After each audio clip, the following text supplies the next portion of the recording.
আসসালামু আলাইকুম আপু ভাইয়েরা, সবাই কেমন আছেন? সবাইকে রমজানের শুভেচ্ছা। আজকে আমি আচারি চিকেন তেহেরি একটা রেসিপি নিয়ে আসছি।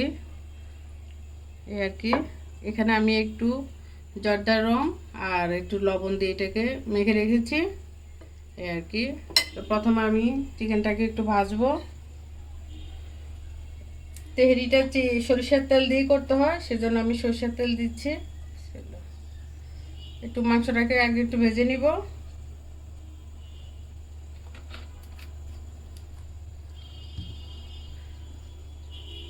একটু লবণ ছিটা দিয়ে দিলাম।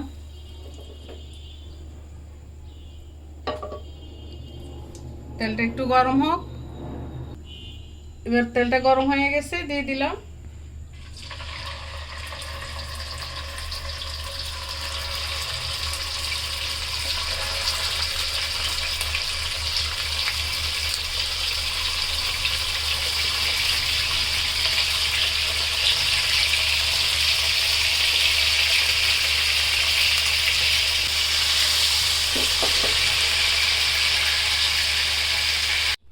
এই যে আপুরা, মাংসগুলা ভাজা হয়ে গেছে। এটা কাঁচাও রান্না করা যাবে কষে, আমি একটু ভেজে নিয়েছি। ভাজলে একটু খেতে ভালো লাগে, বেশি রান্নাটা ভালো হয়।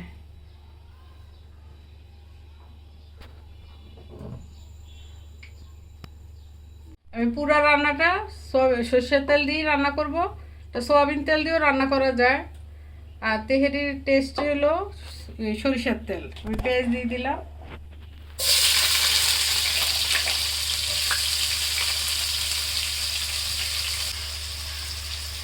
পেঁয়াজটা একটু নরম হোক।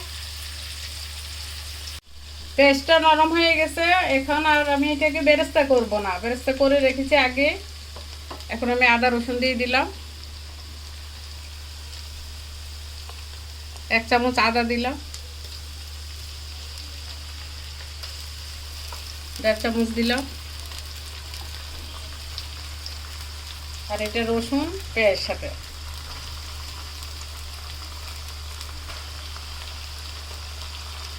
2.5 চামচ দিলাম।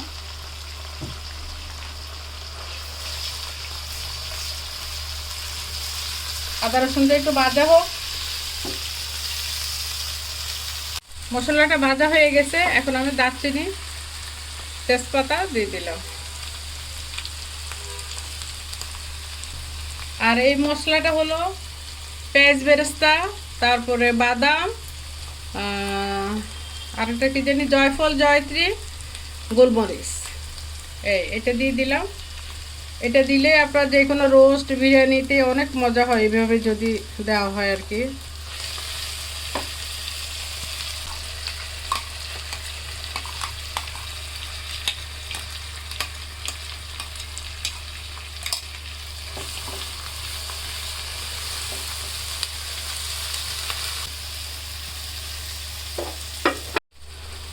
ব্লেন্ডারের জগটা ধুয়ে একটু পানি দিয়েছি। মশলাটা কষুক, এখন আমি অন্য অন্য জিনিসগুলো দিয়ে দিব। টমেটো পেস্ট দিয়ে দিলাম 1 চামচ, আর একটু দে।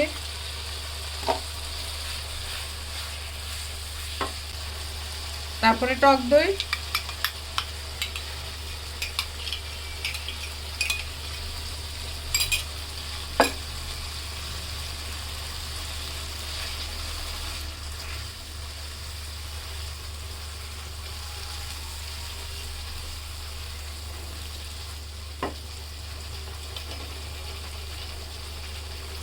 লবণ স্বাদ মতন। আবার দেখে পরে দিব, কলার সাথে দিব।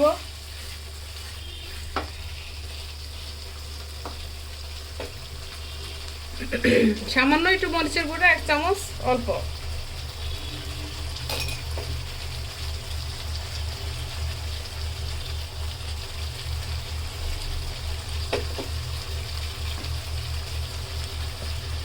জিরের গুঁড়া 1 চামচ,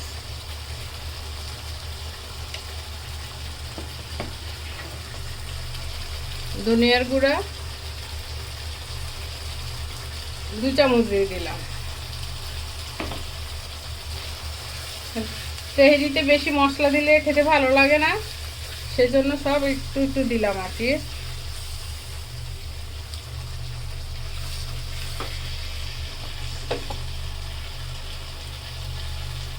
মশলাটা কষানো হয়ে গেছে, তেল বেরিয়ে গেছে। এবার আমি এটা দিয়ে দেই ভাজা মাংসটা।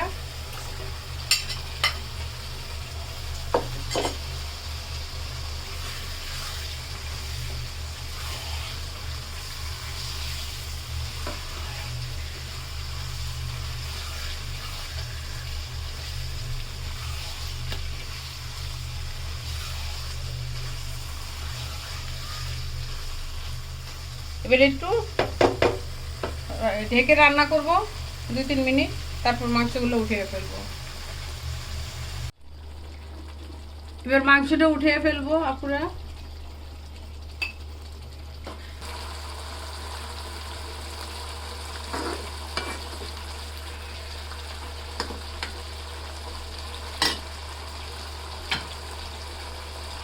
এখানে আমি চাল ধুয়ে রেখেছি, এখন দিয়ে দেবো চালটা। এখানে আর কিছুই দিব না, এখন শুধু লবণ দিব।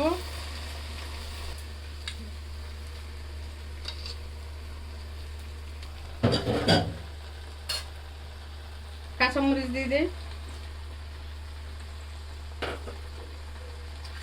কত লবণ, এটা চালের লবণ দিলাম।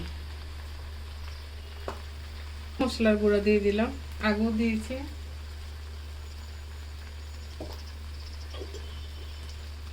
এবার ঝোলটার সাথে চালটা একটু কষাবো।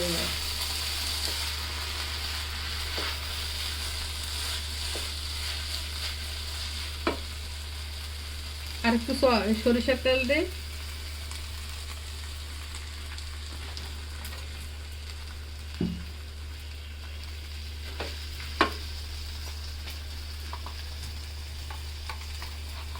পেঁয়াজ বেরেস্তা,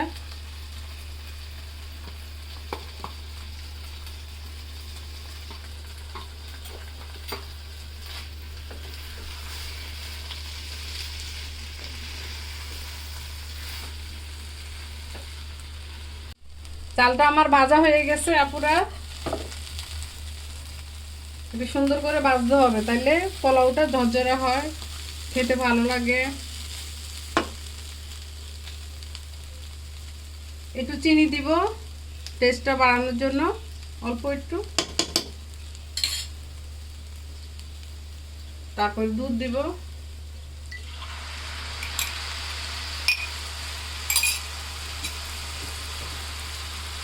পানি।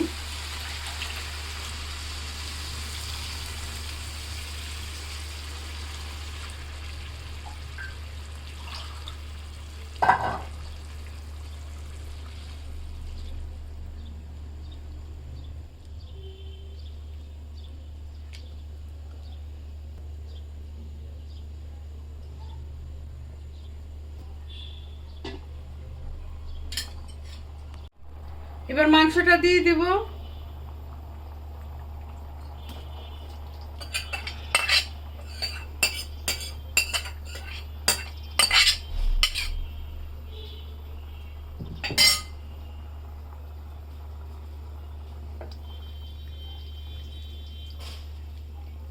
বিরিয়ানি তেহেরি যেটাই রান্না করেন, এই মাংসটা রান্না ভালো হইলে বিরিয়ানি তেহেরি রান্না ভালো হয়।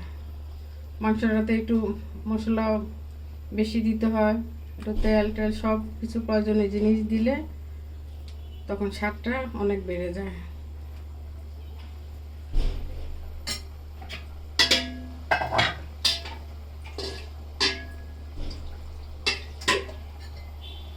বাটিটা ধুয়ে একটু পানি দিয়ে, বাটি ধুয়ে পানি দিলে নাকি রান্না মজা হয় আপুরা।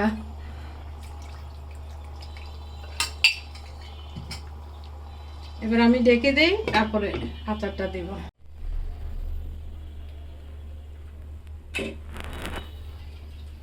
এবার আচার দিয়ে দিব আপুরা। এখানে আমি জলপাইয়ের আচার দিয়েছি, আপনি আমের আচার যে কোনো আচার দিতে পারবেন। একটু মশলাও দিয়ে দিই। এই আর দিব না, এবার একটু মিশিয়ে দেয়।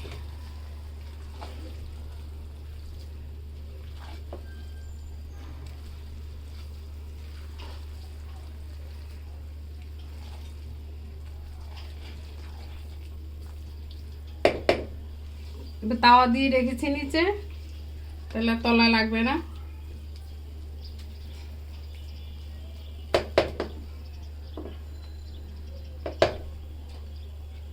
এবার একটু ঢেকে দিই।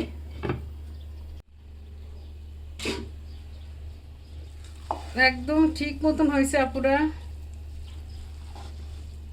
সিদ্ধ হয়ে গেছে।